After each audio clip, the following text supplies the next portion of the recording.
नमस्ते। दुनिया भर में हर पल कुछ न कुछ जरूरी घट रहा है। तो चलिए अगले कुछ मिनटों में जानते हैं हाल की कुछ सबसे बड़ी और जरूरी खबरों को, वो भी बिल्कुल आसान भाषा में। शुरू करें। रोज इतनी सारी खबरें आती हैं कि ये समझना मुश्किल हो जाता है कि सच में क्या जरूरी है ना?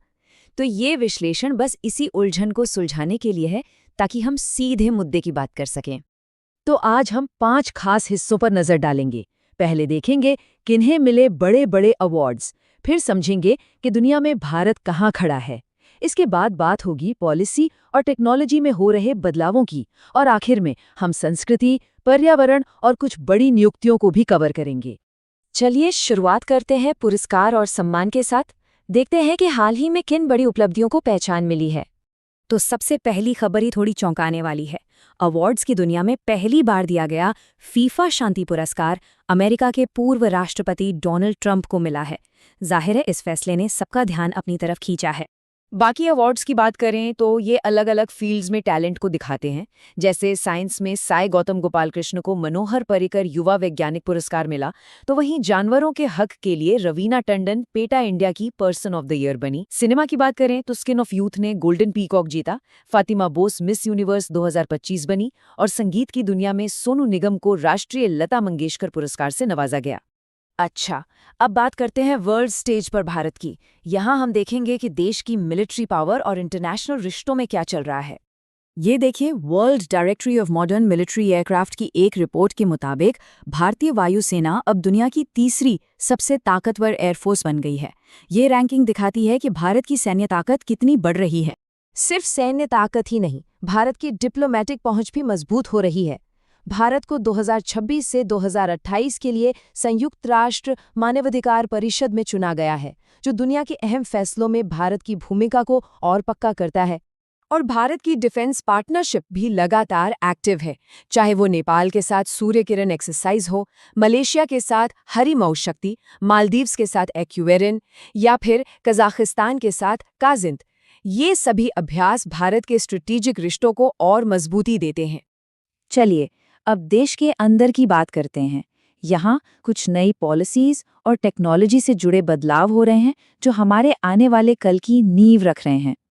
एक राष्ट्र एक लाइसेंस, ये एक नई पहल है। इसे खास तौर पर आर्टिफिशियल इंटेलिजेंस और कॉपीराइट जैसे फील्ड्स को रेगुलेट करने के लिए बनाया गया है। मतलब इसका मकसद है डिजिटल दुनिया को और बेहतर तरीके से व्यवस्थित करना। सुप्रीम कोर्ट ने एक बहुत ही ऐतिहासिक फैसला सुनाया है। अब से देश की सभी स्टेट बार काउंसिलों में महिलाओं के लिए 30% सीटें रिजर्व्ड होंगी। ये कानूनी पेशे में बराबरी लाने की दिशा में एक बहुत बड़ा कदम है। लोकसभा में सुप्रिया सुले ने राइट टू डिस्कनेक्ट बिल पेश किया है, जो कर्मचारियों की भलाई से जुड़ा है। ये बिल कर्मचारियों को ये हक देता है कि वो काम के घंटे खत्म होने के बाद ऑफिस के कॉल्स या ईमेल से खुद को अलग रख सकें। इससे वर्क लाइफ बैलेंस बेहतर होगा। अब बात पैसों की। रिजर्व बैंक ऑफ इंडिया ने देश के सबसे सुरक्षित बैंकों की लिस्ट जारी की है। तो आरबीआई के मुताबिक भारतीय स्टेट बैंक, एचडीएफसी बैंक और आईसीआईसीआई बैंक देश के सबसे भरोसेमंद बैंक हैं। आगे बढ़ते हैं और अब बात करते हैं संस्कृति और पर्यावरण की दुनिया की, जहां हमारी विरासत और प्रकृति से जुड़ी कुछ अच्छी खबरें हैं। ये हम सबके लिए एक बहुत बड़ी और गर्व की बात है। हमारे दिवाली के त्योहार को यूनेस्को ने अपनी अमूर्त सांस्कृतिक विरासत की लिस्ट में शामिल कर लिया है। भारत की तरफ से ये इस लिस्ट में 16वीं एंट्री है, जो इस त्योहार की ग्लोबल अहमियत को दिखाती है। भारत के अलग अलग हिस्सों की खास चीजों को भी पहचान मिल रही है, जैसे मध्य प्रदेश के पन्ना हीरे, तमिलनाडु की वॉरियर कॉटन साड़ी और पश्चिम बंगाल के मैंडरिन संतरे को हाल ही में जीआई टैग मिला है। इसका मतलब है कि ये चीजें वहीं की खासियत हैं।